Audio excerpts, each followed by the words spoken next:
Bonjour, bonjour et bienvenue dans ce live du 16 août 2023 où aujourd'hui on va parler de la solitude comme moyen de te relever, de te ressourcer.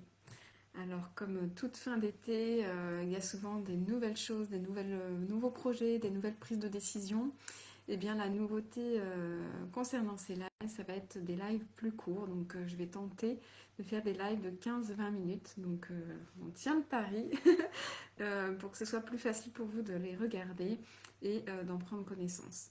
Donc voilà, on va procéder comme ça et il y aura d'autres petites nouveautés qui arriveront au fil du temps.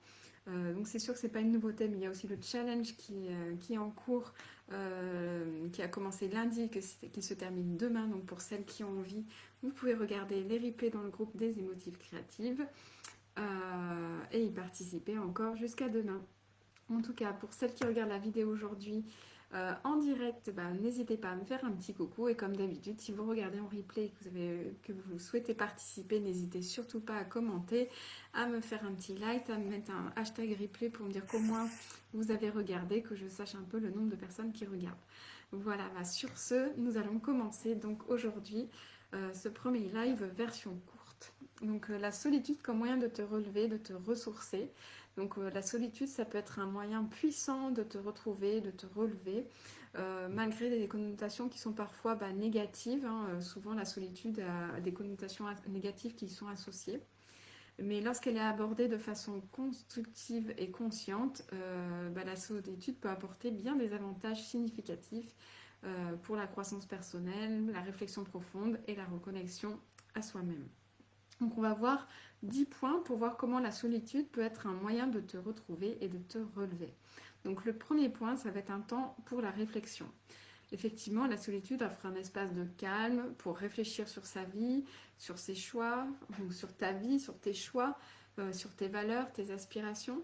C'est une occasion de te poser des questions importantes et d'explorer tes pensées les plus profondes sans distraction extérieure. Stop au téléphone, à l'ordinateur, à Internet et tout ça. Le deuxième point, ça va être l'auto-exploration. Donc la solitude permet de te plonger dans ta propre expérience intérieure, de mieux te connaître et de te comprendre et de comprendre tes émotions, tes réactions et tes besoins. C'est l'occasion d'explorer des aspects de toi-même que tu pourrais ne pas avoir le temps ou l'opportunité d'explorer autrement. Le troisième point, c'est que la créativité et l'expression. Lorsqu'on est seul, tu peux te sentir plus libre. Lorsque tu es seul, tu peux te sentir plus libre d'explorer ta créativité et de t'exprimer de manière authentique. La solitude, du coup, t'offre un espace pour créer, écrire, dessiner ou entreprendre toute forme d'expression artistique.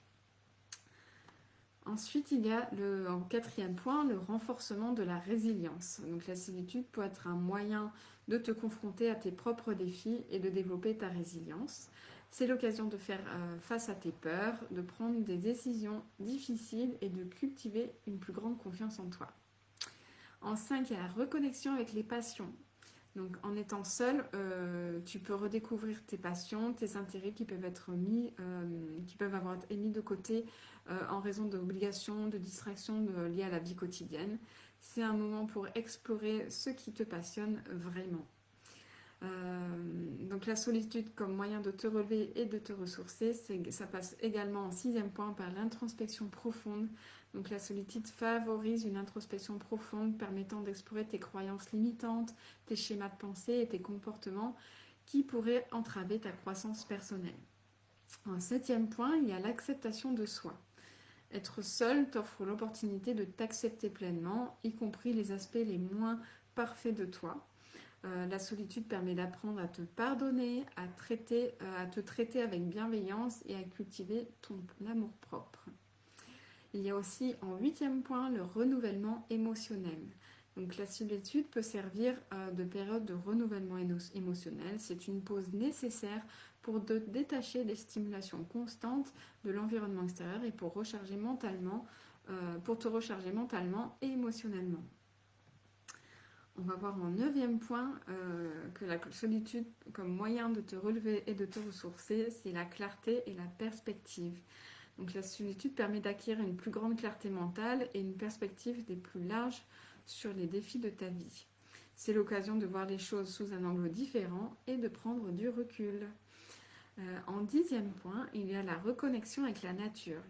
Donc, être seul dans la nature peut être une expérience profondément réparatrice. C'est une occasion de te connecter avec l'environnement naturel, de ressentir une profonde paix et de renouveler ton lien avec la terre.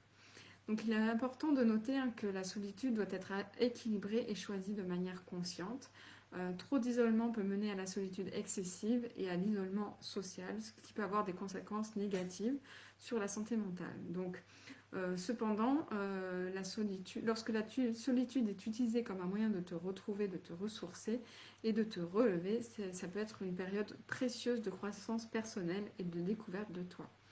Donc si je peux partager un moment personnel, et bien effectivement c'est dans cette période de quelques mois de solitude qui m'ont permis vraiment de me retrouver, de me ressourcer, de faire un point sur mon projet de vie, de savoir vers quoi j'avais envie d'aller, comment, pourquoi.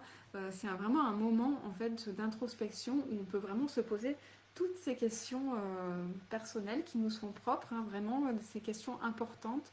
Et pour ça, on a vraiment besoin de calme, d'être un peu isolé, de faire le point. C'est vraiment la solitude, c'est un moment pour faire le point. Donc, bien sûr, dans ce live-là, je ne parle pas de solitude prolongée, d'être célibataire sur du long terme, plus. Bien que d'être célibataire pendant quelques temps permet justement ce moment de solitude, d'introspection, de questionnement sur ce qu'on a envie et besoin dans sa vie. Donc c'est vraiment un moment de bilan. Pardon, excusez-moi, j'ai le nez qui me chatouille. C'est vraiment un moment de bilan personnel, un moment où on va vraiment se poser avec soi-même, un moment où tu vas pouvoir te reconnecter à toi, à qui tu es, ce que tu as envie de vibrer, ce que tu as envie de faire, comment tu as envie d'avancer dans ta vie, de faire vraiment un point sur le passé, un point sur le présent, pour savoir comment avancer dans l'avenir. Donc faire le point aujourd'hui, qu'est-ce qui se passe dans ma vie, où j'en suis, vers quoi j'ai envie d'aller, vers quoi, comment, pourquoi, et du coup de mettre en place des actions en fonction de ce que tu auras mis en évidence pendant cette période de solitude. Donc qu'est-ce qu'on peut appeler période de solitude, Moi par exemple, si je donne mon exemple, j'aime partir 1 ou 2 semaines par an toute seule. Je pars avec ma tante, ma tante, je parle de l'igloo, la tente pour le camping. Je pars avec ma tante, mon pack d'eau, mon duvet, et puis bien sûr de quoi me changer, etc. Je pars 1 semaine et je me mets proche de la nature, donc soit dans un camping qui est très arboré ou proche d'une rivière ou d'un lac, dans lequel je puisse aller me balader, me ressourcer en pleine nature et faire le point sur tout ça. Donc être en pleine nature, c'est vraiment un moment, un lieu de ressourcement déjà à la base, mais en plus de le vivre seul, ça va vraiment, prendre toute son ampleur et vraiment harmoniser, s'aligner avec, vraiment on va s'harmoniser avec la nature, on va s'harmoniser avec ses pensées, avec son mental, avec son cœur, et on va pouvoir vraiment se connecter à soi complètement. Et il y a une forme de réalignement, on se sent beaucoup mieux après cette semaine et on sait davantage vers quoi on a envie d'aller, comment, pourquoi, de quoi on a besoin. On va vraiment se poser toutes ces questions-là. De prendre le temps pour soi, c'est vraiment super important. Donc il y a la connexion à la nature, donc là je parlais de forêt, de rivière, de lac, mais bien entendu, pour celles qui sont plus mer, vous pouvez bien entendu aller au bord de la mer, sur la plage et tout ça, et prendre un carnet, écrire, noter toutes vos pensées, tous vos besoins, toutes vos envies, faire votre bilan par écrit, par expression créative, ne pas hésiter, bon c'est peut-être délicat du coup en camping, mais en tout cas autrement, si vous êtes chez vous, dans ce moment de solitude, ne pas hésiter à utiliser le collage pour utiliser les images qui vous donnent envie, qui vous font du bien, qui vous font penser à ce vers quoi vous avez envie d'aller, ce qui vous manque dans votre vie, au contraire ce que vous avez, que vous voulez garder, conserver, faire plusieurs étapes.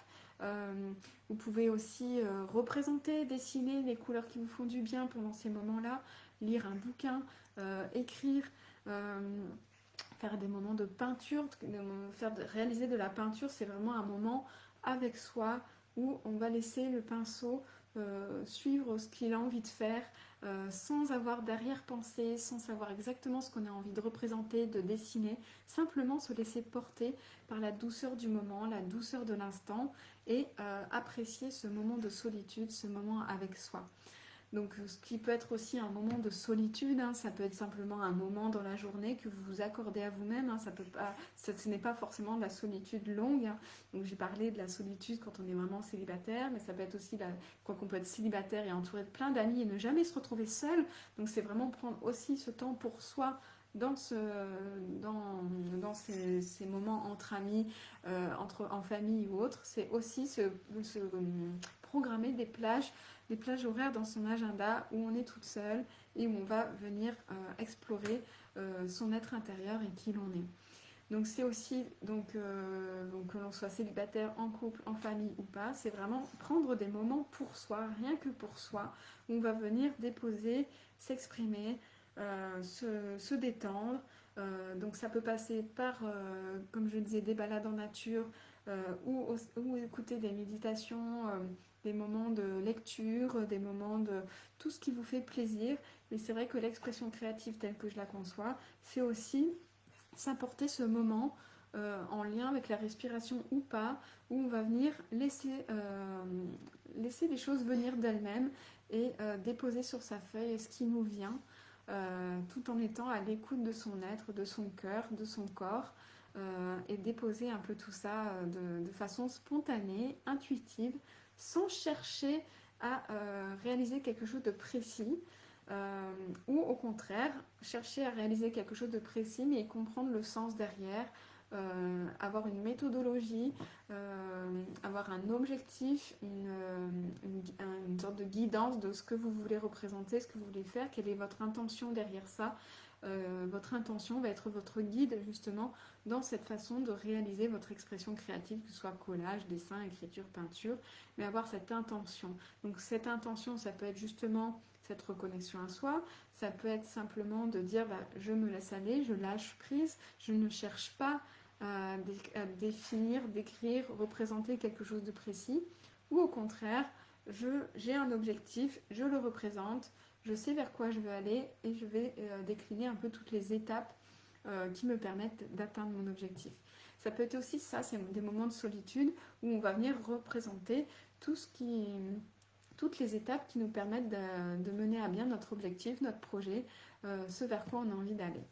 Donc voilà un peu pour ce moment d'introspection, ce moment de solitude pour se retrouver et se relever.